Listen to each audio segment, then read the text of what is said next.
पहिरू पहिरू यो पाहुन पीताम्बर धोतिया। पहिरू पहिरू यो पाहुन पीताम्बर धोतिया। जेहने शौकीन छथि राजा जनक जी। जेहने शौकीन छथि राजा जनक जी। तेहन सुंदर किनल धोतिया। आहे तेहन सुंदर किनल धोतिया।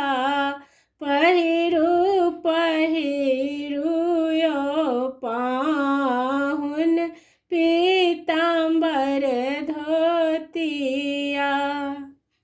जेहने शौकीन छथि राजा जनक जी।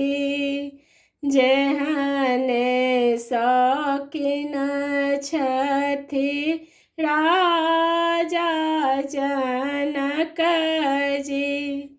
तेहने शौकीन किनल घरिया।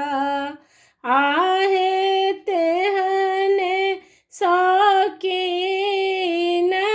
किनल घरिया। पहिरू पहिरू यो पाहुन पीताम्बर धोतिया। जेहने शौकीन छथि राजा जनक जी।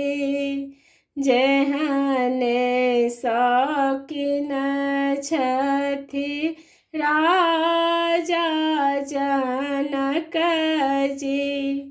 तेहन सुंदर किनल मौरिया। आहे तेहन सुंदर किनल मौरिया। पहिरू पहिरू यो पाहुन पीताम्बर धोतिया। पहिरू पहिरू